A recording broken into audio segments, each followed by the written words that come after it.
It is a privilege for me कि मैं आज इस नए भवन में पहली बार आपके साथ वचन को बांट रहा हूँ। और मैं धन्यवाद करता हूँ कि वो मैं ऐसे मौके देता है और ऐसे समय हमारे जीवन में लाता है कि उसके शुक्रिया कर सके। वचन लिखा है, हम बीत नहीं गए, ये उसकी महाकरुणा का फल है। बहुत सी बार कभी कभी हमें लगता है शायद हमने कुछ तो अच्छा किया, और लोग कहते हैं ना किसी एक्सीडेंट से बच गए तो लोग कहते हैं कि शायद तुम बहुत अच्छे रहे होगे कि खुदा ने तुम्हारी जिंदगी बच दी। बहुत सी बातें हमारे दिमाग में आती है, मैं क्यों बच गया, क्यों मेरे साथ ऐसा हुआ। पर सच तो ये है, वचन में लिखा है कि हमारे धर्म के काम उसके आगे मेरे झगड़ों के सामने। वो चीजें जो हमें लगता है शायद मैंने बहुत अच्छी करी, जो बुरी करते हैं उनको तो छोड़ दीजिए, वो बातें जो हमें लगता है कि ये मेरे लिए धर्म गिना जाए, वो बातें जो मुझे लगता है कि ये मैं ऐसा कर रहा हूं जो धार्मिकता है, जो खुदा को पसंद है, हमारे वो काम भी उसके आगे मैंने चित्रों से मालूम नहीं क्यों लिखा है। इसलिए लिखा था कि हमें आपको मालूम हो कि हम अपनी अच्छाई की वजह से उसके बेटे और उसकी बेटियां नहीं, वी आर नॉट अलाइव। हम जीवित इसलिए नहीं है क्योंकि हम डिजर्व करते हैं, हम जीवित इसलिए नहीं है, उसके भवन में इसलिए नहीं है क्योंकि हम शायद दूसरों से कुछ बेहतर है। हमें लगता है हम वचन में लिखा भी है, बुलाया गए तो बहुत देर, चुने गए थोड़े हैं। और ये सच है, हमको उसने चुना है, अपने सभी पाने का अवसर दिया है, पर इसलिए नहीं क्योंकि हम दूसरों से बेहतर है, इसलिए क्योंकि उसकी करुणा हम पर हुई। और अपने जीवन में जिस दिन से हम यीशु मसीह को ग्रहण करते हैं और जब तक इस जिंदगी की जमीन पर है, हमें ये एहसास होना बहुत आवश्यक है कि मैं आज तक उसके भवन में उसके साथ इसलिए नहीं बना क्योंकि मैंने शायद कुछ अच्छा करना शुरू कर दिया, पर मैं सिर्फ इसलिए उसकी संगति में बना हूं क्योंकि उसने मुझ पर अनुग्रह किया। उसके लिखा है वो हम पर अनुग्रह कर हमें ऋणी बनाता है। भजन संहिता में लिखा, इसका मतलब ये है उसने अनुग्रह का कर्ज हम पर लाद रखा, और इतना कर्ज अपने अनुग्रह का हम पर दिया है कि हम चाह कर भी उसको नहीं चुका सकते। अगर अपनी जिंदगी में देखेंगे कभी कभी तो शायद गवाही लगती है, हाँ ये गवाही है, समीर भाई ने बताया मैं ज्यादा एक्सीडेंट से बच गया, बच्चे ने गवाही दी, घर वालों मेरे थायराइड को शिफा दे दी, हमें लगता है ये गवाही है। पर आप सोच के देखिए जो कुछ इस दुनिया में आज हो रहा है, हर पल अगर हम जीवित हैं तो ये सिर्फ उसका अनुग्रह है। आप अखबार खोलकर देखिए, न्यूज चैनल लगाकर देखिए, आप उससे बात करके देखिए, तो शायद ऐसी ऐसी चीजें इस दुनिया में हो रही हैं कि एक बच्चे से लेकर बुजुर्ग तक का जिंदा रहना शायद बहुत मुश्किल हो गया है। हर तरफ लोग बात करते हैं ग्लोबल वार्मिंग की, अब तो मुझे लगता है शायद ठंड की बात करनी पड़ेगी ऐसी जगहों पर। यूएस में कुछ ऐसे शहर है जहां बर्फ नहीं गिरी, वहां इतनी बर्फ गिर रही है, हर जगह सब चीजें फर्क हो रही है। आज बोल रहा था सुबह 13 साल में पहली बार जापान में इतनी ज्यादा बर्फबारी हुई, टोक्यो में बहुत बर्फ गिरी थी, वो सब चीजें हो रही है। और हम खुदा का शुक्र करते हैं, प्रभाव ने हमें संभाल कर रखा है। और यही एक बहुत बड़ी शुक्रिया करने की बात है, प्रभाव मैं जीवित हूं, और ना सिर्फ जीवित हूं पर तेरी जीवित पत्री हो, ना तुम मेरी जीवित पत्री हो, लिविंग टेस्टिमनीज, लिविंग एपिसोड्स। और जब हम पत्रियों को पढ़ते हैं, बहुत लोग प्रचार करते हैं। पत्री का मतलब क्या है? जो कुछ उसमें लिखा है वो इसलिए ताकि उससे परमेश्वर की महिमा, परमेश्वर के बारे में लोग जानने पाए। हमें रात को ध्यान रखना है, जब हम जीवित पत्री हैं, जो कोई हमें देखेगा उसे कहीं गलत चीज पता ना लगे। हम सैंपल है ना, जब लोग सैंपल भेजते हैं तो उससे पता लगता है कि कंपनी में क्या प्रोडक्ट तैयार होता है, और हर कंपनी कोशिश करती है जो वो सैंपल भेजे किसी क्लाइंट के पास वो बेस्ट हो। उससे पता लगता है कि कंपनी का लेवल क्या है, कंपनी किस तरह के प्रोडक्ट निकालती है। हमें और आपको बहुत ध्यान रखना है, जब आपने हमें एक सैंपल के समान इस दुनिया में रखा है, कहीं ऐसा ना हो कि लोग हम पर उंगली उठाकर मसीह लोग ऐसे होते हैं, प्रभाव ऐसी चीजें बनाता है। पर जब हम एक जीवित गवाही, एक जीवित गवाह के रूप में उसने हमें रखा है, ये जरूरी है कि हमारी गवाही ऐसी हो जो बहुत लोगों को ये बता सके कि यीशु मसीह ही जीवित परमेश्वर है। मेरे साथ एक आयत निकाले और इन कुछ आयतों के साथ वचन का आपके साथ बांटना मांगता हूं। भजन संहिता उसका 4था अध्याय, भजन संहिता और उसका 4था अध्याय। इससे पहले कि ये अध्याय शुरू हो, उसकी पहली आयत शुरू हो, इससे पहले ऊपर कुछ लिखा है, उसको पढ़े। क्या लिखा है वहां पर?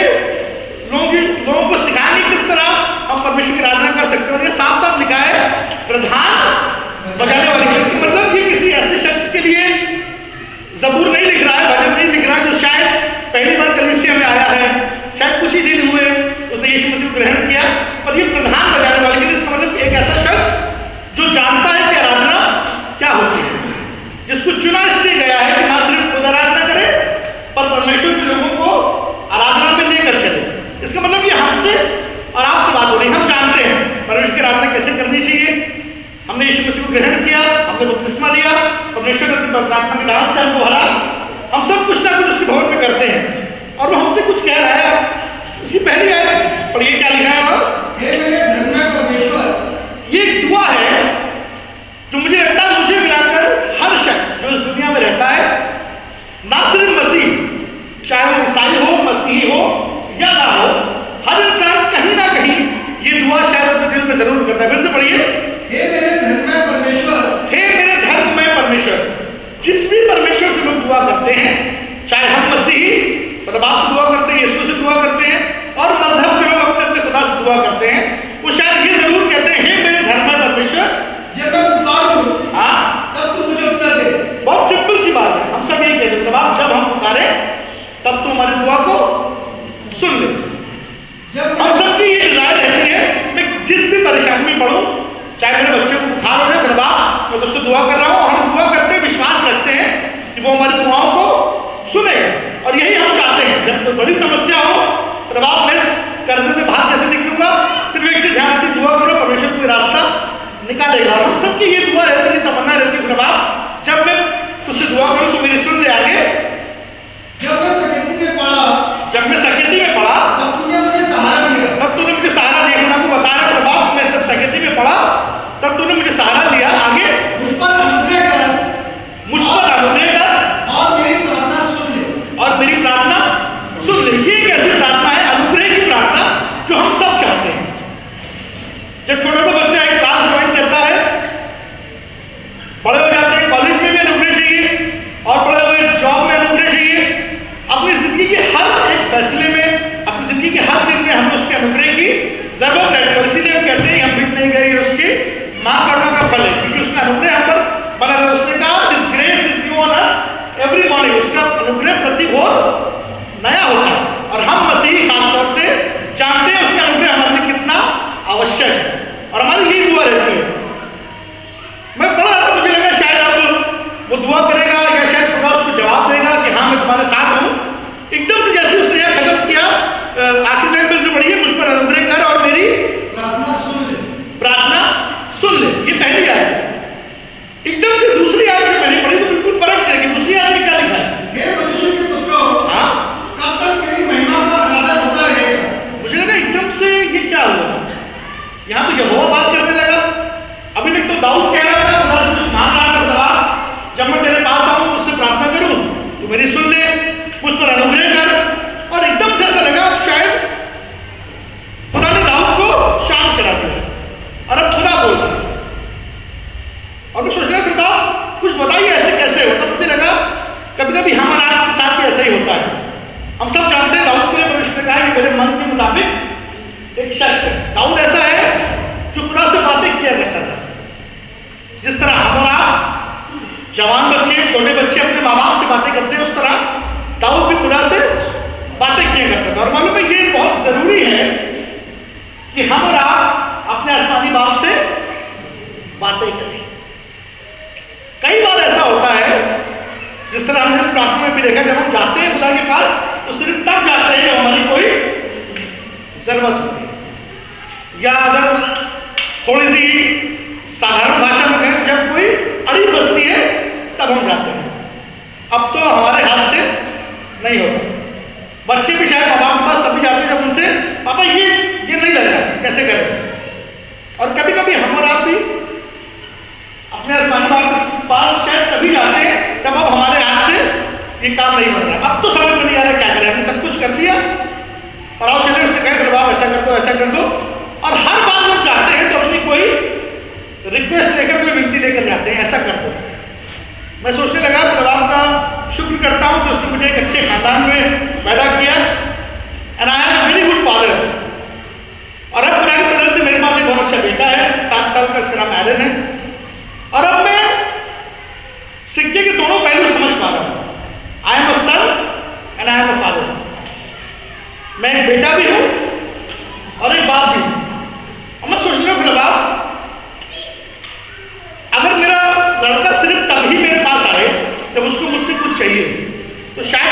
अच्छा नहीं है। जब सब कुछ उसके पास हो, किसी चीज की जरूरत है तो मुझसे मतलब ना रखे। मैं घर में आऊं, मेरे पास आकर गले ना लगे, मैं घर में हूं मुझसे बात ही ना करे, अपने काम में मस्त रहे, तो शायद मैं नहीं सोचता किसी भी माँ बाप को ये बात अच्छी लगेगी कि बेटा तुम तो सिर्फ तभी आते हो जब तुम्हें कुछ पैसे चाहिए होते हैं, तुम सब तभी आते हो जब तुम्हें किसी चीज की जरूरत होती है। और शायद कभी कभी बाप को भी यही लगता होगा, हाँ ठीक है ये मेरे बेटे हैं, मेरी बेटियां हैं, मेरी आराधना करते हैं, पर मेरे पास तो सिर्फ तब आते हैं जब इन्हें कुछ चाहिए होता है, मेरे पास सिर्फ तब आते हैं बीमारी इतनी बढ़ जाती है, डॉक्टर कह देता हम कुछ नहीं कर पाएंगे, तब वो सोचते हैं कि चलो खुदा के पास चलते हैं। मेरे पास तो तब आते हैं जब शायद हर इंसान छोड़ देता है। ये जरूरी है कि हम ऑन रेगुलर बेसिस अपने बाप के पास जाएं, ना सिर्फ उससे मांगने पर उससे बातचीत करें। फिर मुझे लगा शायद यहां पर कुछ ऐसा ही हुआ कि दाऊद भी गया और जल्दी से खुदा से दुआ करने लगा, बाप ऐसा कर दे, अनुग्रह किया कर, मेरी दुआ कुछ ना कर, और एकदम से शायद ऐसा लगा खुदा ने उसे रोक दिया और उसने कहा इससे पहले तुम और आगे बढ़ो, मैं कुछ कहना मांगता हूं। और यहां खुदा कह रहा है कब तक मेरी महिमा के बदले मेरी महिमा का अनादर होता रहेगा और तुम कब तक व्यर्थ बातों के प्रति रखोगे। एक एक करके इन चीजों में चलेंगे। सबसे पहले उसने कहा हे मनुष्य के पुत्रों, कब तक मेरी महिमा के बदले अनादर होता है। इसके मतलब उसने कहा तुम जो दुआ लेकर आए हो उस पर अनुग्रह करो, मेरी दुआ सुनोगे तो किनारे रखोगे, तो बात की बात है, पहले तुम मेरी सुनो। मैं तुमसे एक सवाल कर रहा हूं, कब तक मेरी महिमा के बदले अनादर होता रहेगा। इसका मतलब मुझे ऐसा लगा जब हम सिर्फ किसी जरूरत को लेकर खुदा के पास जाते हैं तो शायद उसकी महिमा नहीं कर रहे, क्योंकि हम तो सिर्फ तब आए हैं तो हमें जरूरत है, ऐसा कोई मतलब नहीं। हाँ खुदा तुम हो, ठीक है, very good, I will come to you only when I am in need. और तब वो समय है जब हम जो महिमा उसे देनी चाहिए उसे नहीं दे रहे। तो सोचना फिर आप महिमा के बदले अनादर, इसका क्या मतलब है? कई बार हमें लगता है हमने कब ऐसा किया, हम तो हमेशा खाने से पहले दुआ करते हैं, हम तो हमेशा रेगुलर टाइम देते हैं, हम तो हर संडे भवन में जाते हैं, हम तो हर प्रार्थना सभा में जाते हैं, हमने बहुत अच्छे गाने सीख लिए हैं, अब तो हम वर्शिप लीडर बन गए हैं, अब हम लोगों के लिए दुआ करते हैं, लोग चंगे हो जाते हैं। ऐसा कब हुआ कि मैंने परमेश्वर की महिमा के बदले अनादर किया?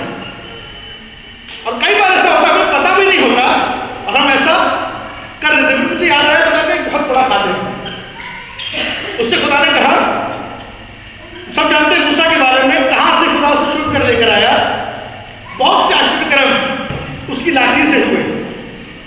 और मुझे लगा अब शायद मूसा को भी ऐसे लगा था कि हाँ ये साधारण लाठी थी पर अब इसमें कुछ सामर्थ आ गई है। उससे खुदा ने कहा तू जाना और पत्थर पर लाठी मारना और उसमें से पानी निकलेगा। कितने लोग जानते हैं ऐसा हुआ? खुदा ने कहा और वो गया, उसने लाठी मारी और पानी निकल आएगा। लोगों ने कहा बहुत बढ़िया, खुदा ने मूसा की लाठी को फिर इस्तेमाल किया, पानी पिया, बात खत्म हो गई। आगे चलते एक बार फिर जरूरत पड़ी, लोगों ने कहा बहुत प्यास कर रही है।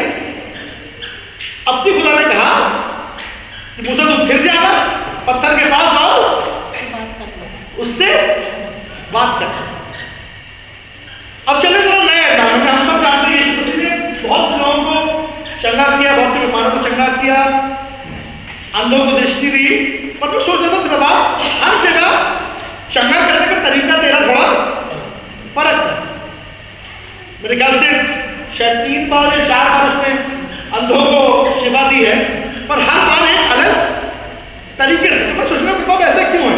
हमारे पास जो आता है बीमारों के लिए जब दुआ करते हैं तो हम बस हाथ रख के दुआ करते हैं।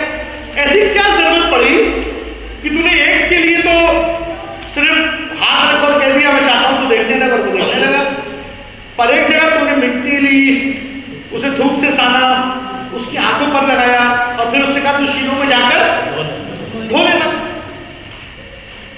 ऐसा तो नहीं शायद उस समय तेरे पास सामर्थ नहीं थी, ऐसा तो हो नहीं सकता, तू परमेश्वर का बेटा है। फिर ऐसा क्यों कि तूने एक ही बीमारी का इलाज अलग अलग तरीके से किया? तब मुझे पता लगा जवाब ये परमेश्वर ये चाहता था, परमेश्वर से ये चाहता था कि इन लोगों को ये मालूम हो कि चंगाई देने का तरीका चाहे जो कुछ हो, पर चंगा करने वाला मैं। इससे कोई फर्क नहीं पड़ता जोर से करी जाए, कितनी लंबी करी जाए, पर चंगाई तो सिर्फ यीशु नाम है। जरूरी नहीं कि भाई साहब आपके कौन सा जानते नमाज के बारे में। उसने क्या कहा, मैंने सोचा था कि पुराने खाने में हाथ निकलेगा और मेरे कोड़ की जगह पर हाथ रखकर दुआ करें। कई बार हमें ये लगता है जब तक हाथ रखकर दुआ नहीं करी, जब तक शायद दो चार अंग्रेजी के शब्द नहीं बोले, जब तक प्रार्थना से भरे नहीं, अंदर भाषा नहीं बोला, तब तक शायद चंगाई मिलेगी नहीं। ये तो छोटी सी दुआ थी, इससे कोई फर्क नहीं पड़ता क्या तरीका हो। तो बात तो ये है यीशु नाम में सामर्थ्य। और ऐसे ही हम जब वापस आते हैं इस पर, जिस बात को हम कर रहे हैं, कब तक मेरी महिमा के बदले अनादर होता रहेगा। ये जरूरी है जब इस बात को मालूम हो। वैसे ही मूसा के बारे में, मूसा ने कहा था तू बात करना, और उसने कहा हर बार की तरह। पिछली बार उन्होंने लाठी मारी थी, पानी निकला तो ठीक है, वो शायद इस बात को याद नहीं रखता। पर आप मालूम, परमेश्वर के वचन में लिखी गई हर बात और परमेश्वर के मुंह से निकली हर बात किसी ना किसी कारण से, इसको नजरअंदाज मत करिए। कोई हल्की सी बात नहीं है। अरे हाँ, खुदा ने कहा था बोल देना, चलते हैं यार, देखिए लोग इतना परेशान कर रहे हैं, जाकर लाठी मार देते हैं।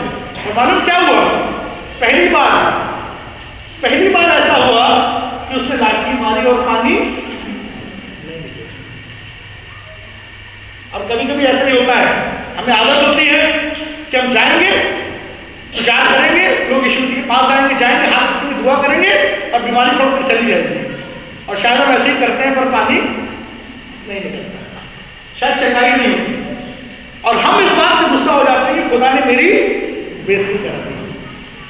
पर मूसा, असल बात तो ये है कि जो खुदा ने कहा था वो ना कर उन्हें खुदा का आदर किया। उसने तेरी बात को मिट्टी में मिलने नहीं दिया। उसने तो कहा है मैं अपने खादिम के वचन का आदर करता हूं, जो कुछ मेरा खादिम कहेगा मैं उसे पूरा करूंगा। पर बात तो ये थी, खुदा ने उससे कहा था कि तू सिर्फ जाना और उस पत्थर से बात करना। पर तुम्हें लगा हर बार तो मैं ऐसे करता हूं, इस बार मैं जाऊंगा लाठी मारूंगा और पानी निकलेगा। पानी नहीं निकला। पर परमेश्वर अनुग्रहकारी परमेश्वर, उसके लिए लिखा है कि परमेश्वर क्यों देर करता है दुनिया में आने की। सब कहते हैं परमेश्वर कब आएगा, कब उसका दूसरा आगमन होगा, पर साफ साफ लिखा वो ये नहीं चाहता कि कोई एक भी मनुष्य, वो अनुग्रहकारी परमेश्वर है। दोबारा उसने लाठी मारी और पानी निकला। मालूम है क्यों निकला? इसलिए नहीं क्योंकि मूसा सही हो गया, पर इसलिए क्योंकि मूसा से ज्यादा खुदा को उन लोगों की चिंता थी जो प्यास से मर रहे हैं। आपकी दुआ करने से अगर लोग चंगे हो रहे हैं, आपकी आराधना कराने से अगर पवित्र आत्मा बह रहा है, उसमें आपकी कोई पढ़ाई नहीं। और लोग जो उसको ढूंढते हुए उस भवन में आए, परमेश्वर को उनकी चिंता आपसे ज्यादा है। ये मत सोचिएगा बिल्कुल सही हो, अगर मैं आराधना में वही करता हूं ऐसा होता है, ऐसा होता है। इट इज द पीपल जिनकी केयर बर्बाद करता है। पर आप में एक काम हुआ, सिर्फ इस खुदा के आराधना करने से सब कुछ तो मूसा ने किया, पर उस मूल के कनान में नहीं जाता। और मेरी खुदा से यही दुआ करता हूं, ऐसा ना हो कि मैं अपने तरीकों में इतना बिजी हो जाऊं कि मैं तेरे वचन पर ध्यान न रख सकूं। जो तू कहे मैं उसे ध्यान न रख सकूं, और कहीं तेरा एक जगह अनादर कर वो इनाम जो तूने मेरे लिए रखा है उसे ना पाऊं। बहुत मेहनत करी, 40 साल लोगों को लेकर चला, सब कुछ किया, और खुदा ने कहा नहीं, मेरे उसूल है। तू सब कुछ तो करेगा, पर तू उस जगह उस मुल्क में जाने ना पाएगा। अनादर के बदले, कब तक मेरे आदर के बदले अनादर होता रहेगा। कभी कभी हमें लगता है ना, जब हम शायद ट्रैवल कर रहे हो या किसी ऐसी जगह बैठे हो जहां शायद बहुत से हमारे गैर विश्वासी मित्र हों, और जब मौका आता है खाने का, तो कभी कभी हम सोचते हैं कि बस मन में छोटी सी दुआ कर लो, किसी को पता न लगे। क्या सोचेंगे? It is a very small thing, बहुत छोटी सी चीज है। और आप मालूम, परमेश्वर ने कहा है जो कोई मनुष्यों के सामने मेरा इनकार करेगा, मैं भी, और मैं नहीं चाहता फिर बाप कि तुम मेरा इनकार करे। जब मैं वहां आऊं तुम मुझसे ये ना कहे तुम हो कौन, मैं तो तुम्हें जानता ही नहीं। बहुत छोटी सी बात है, पर हमारा आपको ये ध्यान रखना है, जो आदर परमेश्वर परमेश्वर का है वो उसको देना अति आवश्यक है। और उससे बढ़कर किसी की जगह हमारे जीवन में बनाओ। बहुत से लोग हैं, बहुत सी चीजें जिन्हें हम प्यार करते हैं, बहुत सी चीजें जिनका हम आदर करते हैं। माँ बाप का आदर करना बहुत जरूरी है, वचन में लिखा है तुम ऐसा करके अपने लिए दीर्घायु पाते हो। बहुत सी बातें लिखी है, माता पिता का आदर करिए, बड़ों का आदर करिए, पर अगर सबसे ज्यादा किसी की महिमा करिए, किसी का आदर करिए, तो वो हमारा जीवित परमेश्वर है। एक ट्रांसलेशन में इंग्लिश में लिखा है how long will you people refuse to respect me. इसका मतलब तुम्हें मालूम तो है कि मेरा आदर होना चाहिए, पर तुम कहते हो जानकर भी ऐसा नहीं करें। वचन में लिखा है ना, अन्य जाति तो जानती नहीं, पर तुम जो जानते हो, वहां लिखा उन्होंने जानकर भी उसको वो महिमा नहीं दी जिसके वो योग्य था। और हम और आप जो जानते हैं कि परमेश्वर आदर की योग्य है, कि जरूरी है कि वो आदर उसको दे। मुझे बहुत अच्छा लगा गॉड्स वर्ड ट्रांसलेशन लिखा है यू, शुरुआत से हुआ यू इंपॉर्टेंट पीपल। आज शुरू ही ऐसी हुई है। फिर मुझे लग रहा है कभी कभी जब हमने यीशु को ग्रहण किया, पहले हफ्ते, दूसरे हफ्ते, पहले महीने, 6 महीने तक हमें लगता है अभी तो हम नए विश्वासी हैं और हर चीज का बहुत ध्यान रखते हैं। किसी ने कहा है कि नया महीना, तो वैसे ही कुछ होता है। जब हम आते हैं नए यीशु मसीह में तो हर चीज में कोशिश करते हैं कि हम सही तरह काम करें। मेरी एक भाई साहब से बात हो रही थी, मुझसे कहने लगी कि रॉकी, जब मैंने नया यीशु को ग्रहण किया तो जब मैं गाड़ी चलाया करता था, मोटरसाइकिल के बहुत शौकीन थे वो, तो कहने लगे जहाँ भी मुझे दिखता था, स्पेशली कैंट एरिया में स्पीड लिमिट 20 किलोमीटर, तो मैं बिल्कुल कोशिश करता था 20 पर चलाऊं, 21 भी ना हो। और होता है जब नए नए विश्वासी बनते हैं तो हर चीज में कोशिश करते हैं कि हम एक धार्मिकता का जीवन बिता सकें। तब तो हमारी कोई कुछ नहीं होती। शायद तो नया नया इसको ग्रहण किया, अभी कलीसिया में आए ही हैं, अभी शायद पीछे ही बैठते हैं, और धीमे धीमे करके हमें चीजें आने लगी, धीमे धीमे करके हमें गिटार बजाना आने लगा, हमने और मेहनत करी, परमेश्वर से और दुआ करी और अच्छा बजाने लगे। ऐसा बेटा आप तुम आराधना में दवाई किया करो, शायद दुआ करने लगे, लोग हमारी दुआओं से चंगे होने लगे। धीरे धीरे करके कुछ महीने, कुछ साल में अब हमारी कुछ जगह बन गई। अभी तक तो शायद कलीसिया में जाते या ना जाते तो फर्क नहीं पड़ता, शायद लोग नोटिस भी नहीं करते कि वो आया कि नहीं आया। अब शायद इस जगह पर है कि लोग नोटिस करते हैं भैया नहीं आए, शायद आपको कॉल करते हैं दीदी आप क्यों नहीं आएंगे। अब हमारी एक पोजीशन, अब हमारी कुछ इंपॉर्टेंस है, अब कुछ लोग महत्व हमें देने लगे। उस समय इस बात का सबसे ज्यादा ध्यान रखना है। साफ साफ लिखा you important people how long are you going to insult my honour. जब आपकी कलीसिया में कुछ जगह है, पोजीशन है, तब भी ज्यादा ध्यान रखना जरूरी है कि क्या आप अभी भी वो आदर जो परमेश्वर का है उसको दे रहे हैं कि नहीं। जब आपके पास कुछ है ही नहीं तब तो ऐसा करना बहुत आसान है, पर जब बहुत कुछ है और आप अब कुछ नहीं से बहुत कुछ बन गए हैं, तो ये जरूरी है कि उस समय भी वो आदर जो परमेश्वर का है वो आप उसको दें।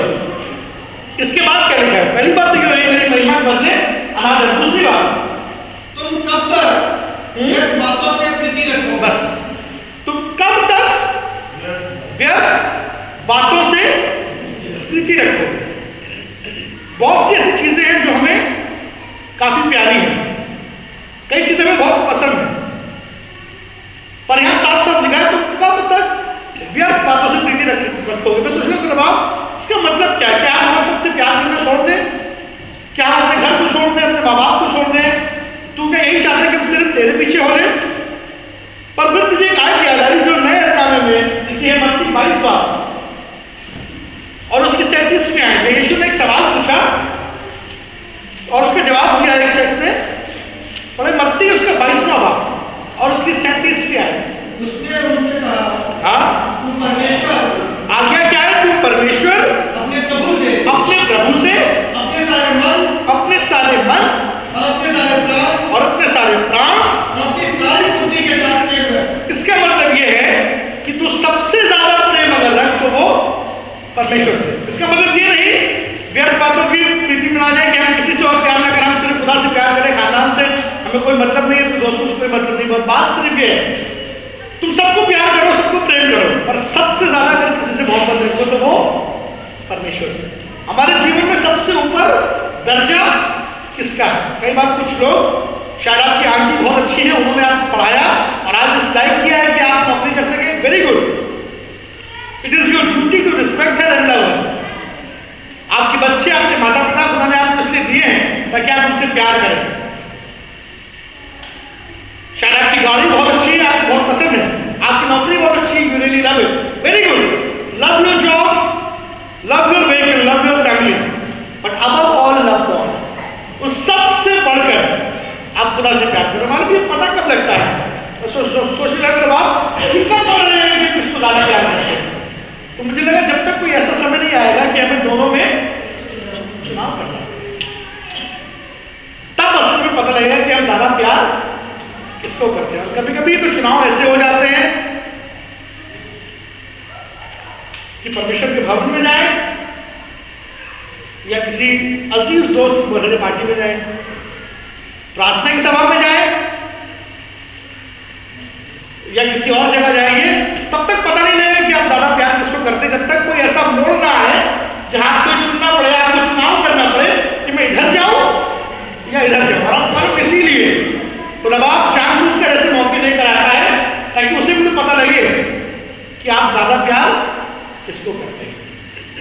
तब तक तो आप कहते हैं हाँ मैं कलीसिया में जुड़ा हूं, परमेश्वर से मोहब्बत करता हूं, परमेश्वर से प्यार करता हूं, पर जब तक कोई ऐसा मौका नहीं आएगा जहां आपको एक चुनाव करना पड़े, तब तक ये पता नहीं लगेगा कि आप मोहब्बत किससे ज्यादा करते हैं। और मेरे प्रभाव से नमूना प्रभाव जब मेरे सामने एक चुनाव आए तो परमात्मा मैं उससे विनती करता हूं मेरी मदद करना कि मैं ये चुनाव कर सकूं कि मैं जाऊंगा तो यहोवा की राह। हाँ ये जरूर है, लिखा हुआ है साफ साफ कि सकरा है वो मार।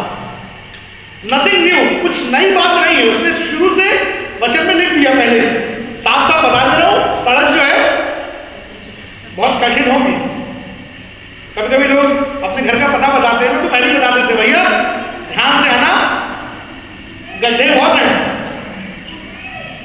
आज सुबह किसी के कॉल आएंगे कि भाई टू व्हीलर से तो नहीं आना, यहाँ बहुत कीचड़ है, तो पहले बता देते हैं, उसी तरह उन्होंने बता रहे हैं। पर साथ साथ ये भी बताया उसके अंत में जीवन की राह। अगर सिर्फ यही बताया होता कि रास्ता बहुत कठिन होगा, बहुत मुश्किलातें होंगी, अगर तुम यीशु के पीछे चलोगे तो शायद हम डिस्करेज हो सकते थे। पर अच्छी बात तो ये बता रखा है कि मुश्किलातें तो बहुत होंगी, पर अगर तुमने पार कर लिया तो वो मुकुट पाओगे जो मैंने तुम्हारे लिए रखा है। और मेरी तरफ से ये दुआ करना, मुझे तौफीक दे कि मैं इस राह पर तो शायद मुझे बहुत कठिन लग रही है, दौड़ सकूं, चल सकूं, ताकि उस मुकुट को पा सकूं तूने मेरे लिए रखा है। कब तक ना अभिषिक्त है, उसका नाम है समसून। उसके लिए खुदा ने कहा तू कभी उसके माँ बाप से इसके बाल मत काटना। ये इसीलिए पैदा हो रहा तुम्हारे घर में ताकि ये इस्राएलियों को जय दिला सके। और हम सब जानते हैं जैसे इससे बड़ा हुआ, इसके बालों का मुस्कुरा नहीं गिरा, इसके बाल काटे नहीं गए, उसके पास अद्वैत सामर्थ्य, इसने बड़े बड़े काम खुदा के लोगों के लिए, खुदा की कौम इस्राएल के लिए किए, बहुत बार उनको छुटकारा दिलाया, बहुत कुछ किया। एक मरे हुए गधे की जबड़े की हड्डी से बहुत बड़े बड़े काम किए। कभी कभी हमारे साथ भी प्रभाव हमें सुनता है, हम बड़े बड़े काम करते हैं, पर हम सब जानते हैं इसका अंत क्या होगा। तो मैं सोच रहा प्रभाव शायद इसकी भी कुछ यही समस्या थी। हम पढ़े अगर इसका 16वां अध्याय, जजेस का 16वां अध्याय, न्यायों 16वां अध्याय और 4ठी आयत, न्यायों 16वां अध्याय 4ठी आयत। इसके बाद वे सरोएक नामक घाटी में रहने वाली दलीला नामक एक स्त्री से प्रीति करने लगे। बस यानी है इसके बाद वो सोरेक नाम घाटी में रहने वाली दलीला नामक एक स्त्री से प्रीति करने लगे। आप उसको पढ़ेंगे तो आपको मालूम पड़ेगा ये ऐसी स्त्री थी जो अन्य जाति की थी, इस्राएलियों से या जूस की जाति की, ये यहूदियों की जाति की नहीं थी। और खुदा को ये बात पसंद नहीं थी कि कोई उसकी जाति के शख्स किसी दूसरी जाति से कुछ भी रिलेशन रखे। शादी करना मोहब्बत करना तो दूर की बात है। फिर तो सोच रहा प्रभाव कि तेरा अभिषेक जन था, ऐसा क्यों हुआ कि ये इस परीक्षा में फंस गए। कई बार हम करते हैं, हम खुदा के द्वारा चुने गए हैं, खुदा ने अपने सामर्थ्य में दिए, फिर सोच रहे प्रभाव इतने बड़े बड़े काम तूने इसके जरिए से लिए, ऐसा क्या हो गया, ये कहाँ भटक गया, कहाँ फंस गया, कैसे ऐसा हुआ? आपने प्रचारकों के द्वारा सुना, जहाँ पे दलीला की बात होती है वो संसार को दिखाता है। मैं सोच रहा हूँ प्रभु क्यों संसार में फंस गया, क्यों तेरे प्रेम से अलग होकर वो तुझसे ज्यादा संसार की प्रीति रखने लगा? फिर मैं इसकी पहली आयत पर गया, मुझे एक बहुत चौंकाने वाली बात समझ में आई। इसी 16वें अध्याय की पहली, दूसरी और तीसरी आयत पढ़िए, आपको एक बहुत ही एस्टॉनिशिंग बात मिलेगी। पहली आयत से, तब शिमशोन गाजा को गया, और वहां एक वेश्या को देखकर उसके पास गया। इंग्लिश ट्रांसलेशन में कई जगह साफ साफ लिखा है, उसने उस वेश्या के साथ रात बिताई। मैं सोच रहा हूँ प्रभाव तेरा इतना बड़ा खादिम और इसने इतना बड़ा गुनाह किया, तूने साफ साफ कहा था 10 हुक्मों में कि तू व्यभिचार ना कर, और ये तो तेरा इतना बड़ा खादिम है, इसने इतना बड़ा पाप कर दिया। तब मुझे लगा शायद अब खुदाबाप की ओर से इसको ताड़ना मिलेगी, अब शायद खुदा को बात पसंद नहीं आई होगी तो खुदाबाप इसको पनिश करेगा। और हम भी कभी कभी यही सोचते हैं, जब कभी हमारा एक्सीडेंट हो जाए, जब कभी किसी बीमारी में पड़ जाए, तो सबसे पहला ख्याल यही आता है शायद हमने कुछ गलत किया, और तुरंत हम दुआ मांग लेते खुदाबाप मेरे सारे गुनाहों को माफ कर, मेरी बेटी को शक्ल कर दे, और याद कर लेते कि मैंने कुछ गुनाह तो नहीं किया। यही मैंने सोचा कि शायद इसने गुनाह किया, और उस जमाने में तो परमेश्वर का स्वरूप बिल्कुल फर्क था, उसका अनुग्रह का समय उठाने को मुझे लगा शायद ऐसे ही इसके साथ नहीं होना चाहिए। इसने इतना बड़ा पाप कर दिया कि एक वैश्य के साथ जाकर इसने सोबत मेरी रात लगाई, शायद खुदा इसको अब दंड देगा। और फिर अगली आयत मैंने पढ़ी, दूसरी आयत पढ़िए, जब राजा वासियों को यह समाचार मिला कि शिमशोन यहाँ आया है, हाँ, तो उन्हें घेर लिया। तीसरी आयत पढ़ी, क्या हुआ? परंतु शिमशोन आधी रात तक पड़ा रहा, परंतु शिमशोन आधी रात तक पड़ा रहा, उसी गुनाह में पड़ा रहा, उसी वैश्य के घर में पड़ा रहा। उसने आगे क्या हुआ? हाँ, आधी रात छोड़कर उसने जगह के फाटक के दोनों बल्ले और दोनों बाजुओं को पकड़कर बेड़ों समेत मार दिया। मैं कह रहा हूँ खुदा, अभी तो इसने इतना कुछ घंटों पहले, कुछ मिनट पहले ये वैश्य के घर में था, इसने इतना बड़ा पाप कर दिया, और तभी तुमने उसको वो सामर्थ उसके पास दे दी कि उसने बड़े बड़े काम तेरे नाम से करे। मैं सोच रहा हूँ खुदा, जब कभी मैं प्रचार करता हूँ और लोग कहते हैं प्रचार बहुत अच्छा था, बहुत से लोग तेरे पास आते हैं, मैं आराधना में वही करता हूँ, और हजारों लोग कहते हैं भैया आपको गाना बहुत अच्छा लगा, आपने आराधना में वही कराई, और प्रार्थना को महसूस कर पा रहे। तो मुझे लगता है इसका मतलब अभी तक जो मैं कर रहा हूँ वो सब कुछ सही है, मैंने कुछ गलत नहीं किया। और शायद शमशून को भी यही लगने लगा।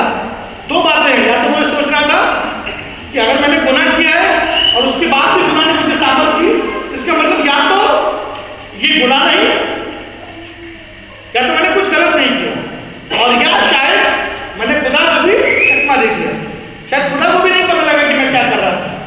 और कई बार हमें ये लगने लगता है मैंने तो इतनी सफाई से काम किया है कि खुदा को भी नहीं पता लगा होगा, इसीलिए उसने अपनी बरकत का हाथ ऊपर से नहीं हटाया। अगर खुदा आपको बरकत पर बरकत दे रहा है और खुदा आपको अपनी खुद के लिए इस्तेमाल कर रहा है, इसका मतलब ये कहीं से भी नहीं है कि जो आप कर रहे हैं वो 100% सही है, ये तो उसका अनुग्रह है और कुछ नहीं। और इसी भ्रम में आकर उसने दोबारा ये काम किया कि वो फिर दलीला के प्रेम में, कहीं ऐसा ना हो कि हम इतने ज्यादा अपने आप को चतुर समझने लगे कि हम लगे अब तो खुदा को भी बेवकूफ बना सकते हैं।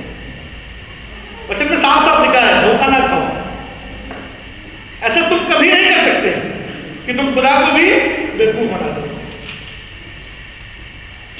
मैं पढ़ने लगा, मैंने कहा प्रभाव ऐसा क्यों लिखा है? जब वो आयत शुरू हुई, चौथी आयत, तो वहां ये नहीं शुरू हुआ कि शमशून दिलैला के इश्क में पड़ गया, वहां लिखा है वो सोरेक नाम है ना, क्या लिखा है? शुरू कैसे हुआ, कैसे पढ़े? इसके बाद वो सोरेक नामक घाटी में रहने वाली दलीला नामक स्त्री से प्रीति करने लगा। इसके बाद मतलब अब उसे लगा इसका मतलब जो मैंने किया वो कुछ गलत नहीं, मैं फिर ऐसा कर सकता हूं। इसके बाद वो सोरेक नामक घाटी में रहने वाली दलीला नामक स्त्री से प्रीति करने लगा। मैं सोचा प्रभाव तेरे वचन में जो कुछ लिखा जाता है किसी रीजन से लिखा जाता है, तो मैंने देखा सोरेक, आपको सोरेक एक ऐसी जगह थी जिसके लिए कहा जाता है कि सबसे अच्छे अंगूर पैदा होते हैं। और उस जमाने में अंगूर यानी दाखरस उन अंगूरों से निकाला जाता था। उस पूरे क्षेत्र में इस घाटी के लिए सोरेक घाटी से कहा जाता था, जहां पर जो दाख की वादियां हैं वो सबसे उत्तम है। और कभी कभी मुझे लगता है बाबा मैं भी ये चाहता हूं कि जो कुछ मेरे पास हो वो सबसे उत्तम। और शायद ये इसीलिए दिया गया था कि इसने बहुत सुना था सोरेक एक ऐसी जगह है जहां पर उत्तम दाख मिलता है, जहां पर कुछ ऐसा मिलता है जो और कहीं नहीं। और शुरू से दुनिया में लड़ाई कहीं या मेहनत इसी बात की है कि जो मेरे पास हो वो औरों से बेहतर है। बच्चा स्कूल में जाता है, माँ बाप कहते हैं बेटा फर्स्ट आना है, बच्चा कोशिश करता है किसी तरह में फर्स्ट आएगा। कट ऑफ लिस्ट क्या निकलेगी जब कॉलेज में जाना है, बच्चा मेहनत करता है कितने मार्क्स कॉलेज में आएंगे, कट ऑफ लिस्ट में मैं जा पाऊंगा कि नहीं जा पाऊंगा, इस कॉलेज में जाना मांग रहा हूं जा पाऊंगा कि नहीं। नौकरी करता है, चाहता है employee of the month, employee of the year, सबसे बेहतर मैं हूं। और शायद इसी लालच में ये उस जगह चला गया। उसके बाद बात है दलीला क्या, क्योंकि दलीला के 5 मतलब है हिब्रू लैंग्वेज में। सबसे पहला है टेम्पटिंग, यानी कि लालच देना। और कई चीजें इस दुनिया में ऐसी हैं जो हमें और आपको लालच दिलाती हैं। मुझे मिला हम सब मनुष्य हैं और कई चीजें ऐसी तो लगता है काश मेरे पास ये हो। सबसे पहला मतलब यही है टेम्पटिंग। थोड़ा सा दुआ करें प्रभाव, बहुत सी चीजें मुझे दुनिया में लालच दिलाएंगी। काश मेरे पास भी इतना बड़ा घर होता, काश मेरे पास भी ये वाली गाड़ी होती। कहीं ऐसा ना हो कि सिर्फ उस लालच में फंस कर मैं कुछ ऐसा गलत कर बैठूं कि मैं तेरी निगाह से गिरा के। एक और मतलब इसका एंटाइसिंग, और हम सब जानते हैं जवान खासतौर से एक बाइक पर आना है एंटाइसर, मतलब जो कोई उसे देखता है कि नहीं यार ये चाहिए, इसीलिए उन्होंने नाम रखा है एंटाइसर। बहुत सी चीजें आपको अपनी ओर एंटाइस करेंगे, पर उस समय आपको ये चुनाव करना प्रभाव नहीं। मैं अगर प्रेम करूंगा तो सिर्फ परमेश्वर से करूंगा। ये चीजें हाँ अगर खुदा के समय में वो मिल रहा है तो खुदा बाप आपको यूं ही दे देगा। फिर आना मेरे घर और रात की खोज करो और ये सब चीजें तो मैं आपसे आप आपको मेहनत नहीं करनी पड़ेगी। वो चीजें जिनके लिए आपको लगता है यार इस कार को लेने में कुछ सालों लग जाएंगे, हम कैलकुलेट करने लगते हैं इसकी EMI कितने की होगी, ये घर सालों बीत जाएंगे, कहां से मैं 2 BHK के लूंगा। पर अगर आप उसके राज और धर्म की खोज करेंगे वो सब चीजें जो आपने कभी सोची भी है वो आपको आपसे आप होंगे, मेहनत करने की कोई जरूरत नहीं। एक बहुत अच्छा मीनिंग इसका है इनवाइटिंग। और फिर मुझे लगा प्रभाव ऐसे बहुत से न्योते हैं जो मुझे दुनिया में रहकर मिलते हैं, और ये चुनाव मेरा है कि मैं किस न्योते को स्वीकार करूं और किस इन्विटेशन को अस्वीकार करूं। बहुत सी बार होता है ना, जवानों में दोस्त आजकल तो बहुत फैशन है पार्टी का, तो शायद जवान लोग कई दोस्त हैं कहते हैं तुम बस आ जाना पार्टी में, तुम्हें कोच नहीं करेंगे कुछ पीने के, तुम आ जाना सिर्फ, अरे तुम कोच लेकर बैठ जाए, तुम आ जाना। और मतलब धीमे धीमे करके ऐसे ही आपके दोस्त और दुनिया अपनी तरफ आपको खींच लेती है। बहुत से इन्विटेशन आपको मिलेंगे, ये तो होना ही है, लेकिन ठोकरों का आना तो जरूर है, वो आएंगे, इन्विटेशन तो मिलेंगे, तभी तो ये पता लगेगा कि आप प्यार किससे ज्यादा करते हैं, आप किस इन्विटेशन को एक्सेप्ट करते हैं। ये दुआ मत करिए फिर आप ऐसा मेरे साथ हो ही नहीं, ऐसा तो होगा लिखा है ना वचन में साथ साथ तुम पानी पर चलोगे और तुम्हें ना डूबो। जब तक कदम ही नहीं बढ़ाओगे आगे पानी पर चलने के लिए तो ये पता कैसे लगेगा कि तुम डूबोगे कि नहीं डूबोगे। लिखा तुम आप में से ऊपर चलोगे तुम्हें ना चलाएगी। हम तो दुआ ये करते प्रभाव आज वाली सिचुएशन ही ना आए किसी को, पर जब तक वो सिचुएशन नहीं आएगी ये पता कैसे लगेगा कि मैं आग में से भी होकर पार हूं। ये मत दुआ करिए प्रभाव परीक्षा ना आए, मैं शायद इतना झेल ना पाऊं, पर ये दुआ करिए प्रभाव परीक्षा चाहे कितनी बड़ी हो तो मुझे सामर्थ्य दे ताकि मैं उसमें से होकर। और चौथी 5वीं बात है अट्रैक्टिव। दिलाला का मतलब अट्रैक्टिव। बहुत सी चीजें हैं जो संसार में बहुत अट्रैक्टिव, बहुत अच्छी हैं, पर आपको ये ध्यान रखना है कहीं वो आपको अपनी ओर आकर्षित आकर्षित ना करें, अपना ध्यान सिर्फ लिखा ना मैं निशाने की ओर दौड़ा चला जाता है। जल्दी से इसकी आखिरी वाली बात को पढ़ेंगे तो तीसरी चीज लिखी है वहां, और झूठी युक्ति की खोज में रहोगे। और मालूम है इंग्लिश में कुछ और लिखा है। इंग्लिश में लिखा है how long will you run after what is worthless. तुम कब तक उन चीजों के पीछे भागते रहोगे जिनका कोई मूल्य नहीं। और हम और आप सब अपनी जिंदगी की इस दौड़ में दौड़ रहे हैं। किसी का कुछ गोल है, कोई चाहता है मैं पीएम बन जाऊं, हम सब जानते हैं कि इलेक्शन का दौर चल रहा है। कोई चाहता है मैं गवर्नमेंट सर्विस बन जाऊं, कोई चाहता है स्टेट गवर्नमेंट छोड़कर सेंट्रल गवर्नमेंट में नौकरी मिल जाए, रेलवे में नौकरी मिल जाए, कोई चाहता है मैं कॉलेज में हेडमास्टर हो जाऊं। सबके अलग अलग दौड़े हैं, अलग अलग दौड़ हम लोग दौड़ रहे हैं। पर यह लिखा तो कब तक व्यर्थ चीजों के पीछे भागते रहोगे। मुझे याद आया एक ऐसा बंदा जो अगर चाहता तो उसके पास एलिया की 4 गुनी सामर्थ्य होती। क्या आप जानते हैं उसको?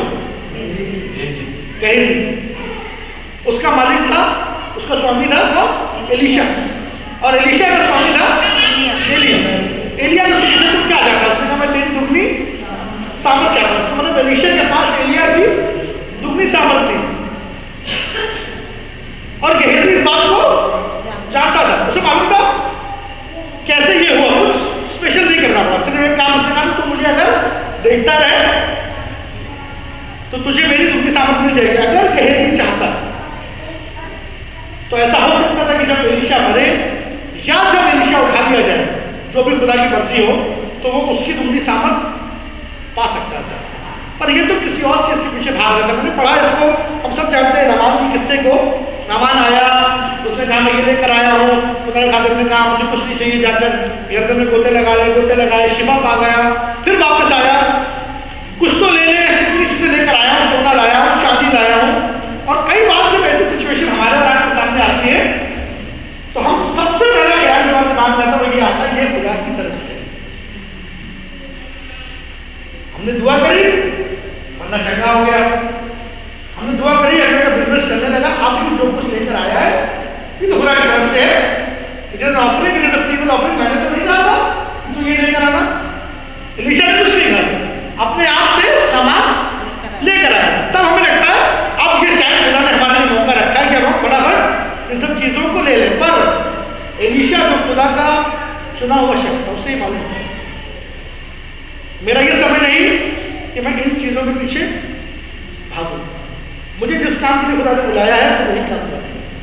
और उसने साफ साफ कह दिया मुझे इसमें से कुछ नहीं चाहिए।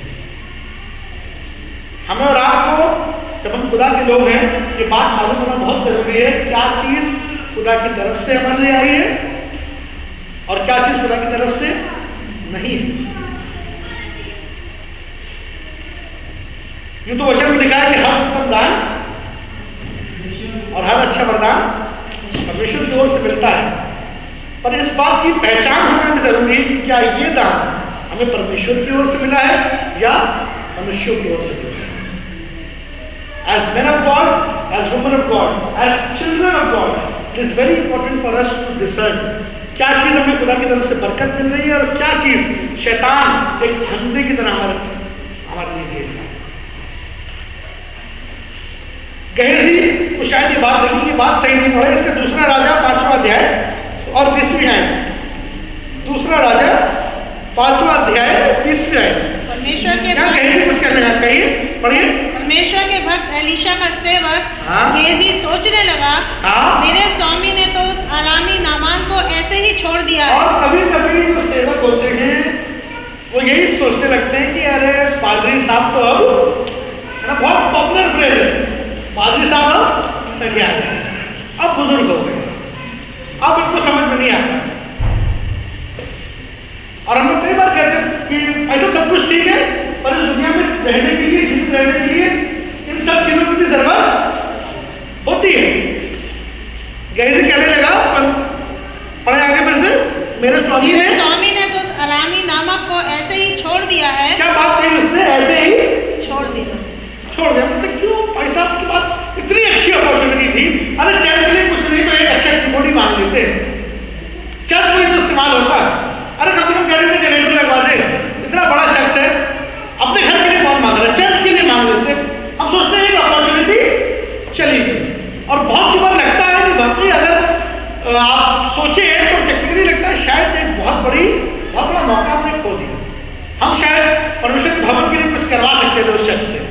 मांग सकते थे। अरे भाई साहब ने इतना बड़ा मौका खो दिया। फिर पढ़े उसने क्या कहा कि जो वो ले आया था उसको उसने ना लिया, जो वो ले आया था उसको उसने ना लिया। बिना मांगे तुम मेरे से मना कर देना, फिर मांगे सब कुछ मिलता है, ये बात तो सही है, पर बात सिर्फ ये है सही तरीके से और सही जगह से। आगे बढ़े।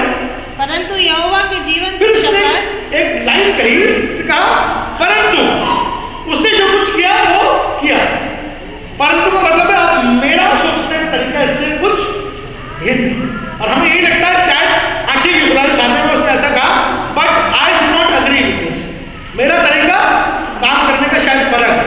परंतु यहोवा के जीवन की शपथ, यहोवा के जीवन की शपथ सबसे पहली बात तो यही गलती करती, क्योंकि 10 हुक्म में एक हुक्म क्या था, शपथ न खाना। तो यहोवा के नाम की इतना ज्यादा उसको वो सोना, वो चांदी, वो कपड़े दिख रहे थे कि भूल गया कि क्या मैं कर सकता हूं और क्या नहीं कर सकता। कई बार हम इतना ज्यादा बिजी होते हैं, इतनी सब चीजें हमारे दिमाग में होती, घर, गाड़ी, नौकरी, बच्चे की शादी, चीजें कैसे होंगी कि सब कुछ भूल जाते हैं क्या सही है और क्या गलत है।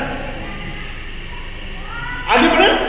यहोवा के जीवन की शपथ, मैं उसके पीछे दौड़कर, अब बात कर रहे हैं व्यर्थ जीवन के पीछे दौड़ने में, मैं उसके पीछे दौड़कर, मेहमान के पीछे दौड़कर उससे कुछ ना कुछ ले लूं, बस उससे कुछ ना कुछ ले लूं। और आजकल दुनिया सिर्फ इस कुछ ना कुछ के पीछे पड़ी है, कुछ तो मिल जाए, हमारा क्या फायदा होगा। हर बिजनेसमैन ये कहता है इसमें मेरा कितना फायदा होगा, कितने % बचत होगी। मीडिएटर कहता है मेरा कमीशन कितना होगा। कुछ ना कुछ तो मिले, बिना किसी फायदे के कोई इंसान कुछ नहीं कर रहा। It is a fact, no one wants to do anything जिसमें उसमें कुछ फायदा ना। बहुत पॉपुलर है आजकल, टीचर्स ट्यूशन देते हैं, म्यूजिक स्कूल्स हैं। हम मेरी विभाग से से म्यूजिक शॉप है और ढेरों बार म्यूजिक टीचर्स आते हैं हमसे बात करने कि हम फलाने बच्चे को भेजेंगे अपना कार्ड देकर मुझे कितना कमीशन मिलेगा। और ये सिर्फ एक चीज की बात नहीं कर रहा, जो कुछ दुनिया में हो रहा है यूनिवर्सली हर चीज में इंसान चाहता है मेरा कुछ ना कुछ फायदा हो। और ऐसे ही इसने कहा उससे कुछ ना कुछ ले लो। पर आप मालूम मुझे ये कहते दुख होता है।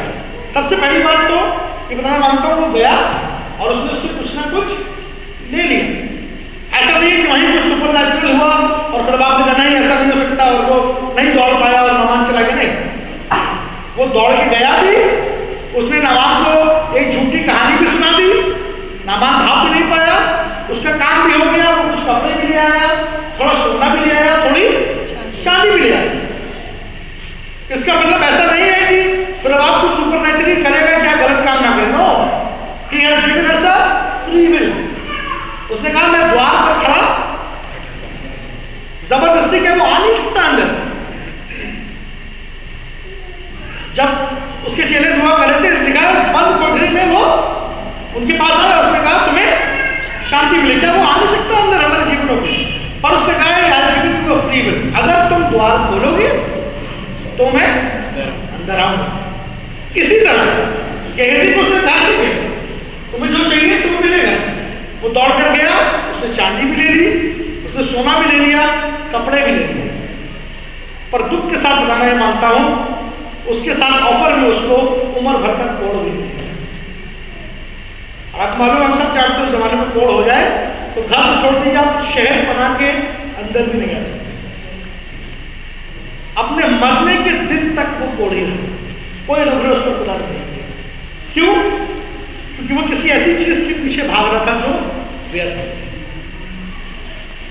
ऐसा नहीं हुआ कि उसे कुछ नहीं मिला, मिल तो सब कुछ गया, पर साथ में उम्र भर तक कोड़ भी मिल गया।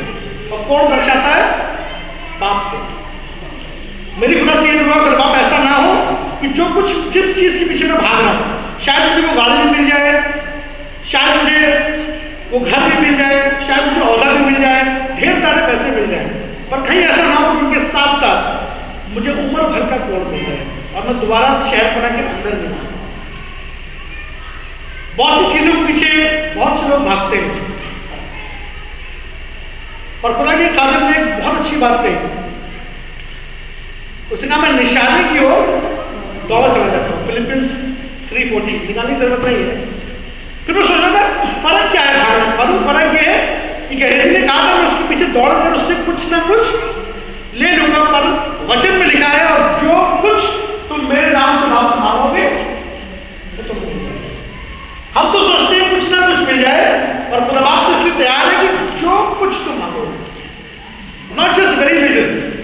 तुम तो ये सोच रहे हो काश एक गाड़ी मिल जाए, काश एक छोटा सा घर हो मेरा, काश थोड़े पैसे हो बैंक में, काश एक बेटे को पढ़ने के लिए पढ़ने की जगह भेज सकूं। बहुत कुछ कम है, पर लिखा है जो आंखों ने ना देखी, जो कानों में ना सुनी और जो मनुष्य के चित्त में भी नहीं चढ़ी, वो परमेश्वर आपके लिए करने को तैयार है। बस सिर्फ एक काम करना है, जब आप दौड़ रहे हैं तो सिर्फ उस निशाने की ओर दौड़िए। और मैं आगे क्या लिखा है, दौड़ा चला जाता हूं ताकि वो इनाम पाऊं जिसके लिए परमेश्वर ने मुझे मसीह यीशु में ऊपर बुलाया है।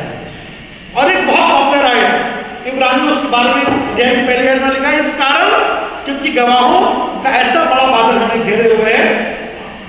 मतलब इसका मतलब क्या है? इसका मतलब ये ऐसा नहीं है कि आप सोच रहे हैं क्या होगा, आपके पास इतनी गवाहियां हैं, यू हैव सीन पीपल जो खुदा ने बरकत दी है।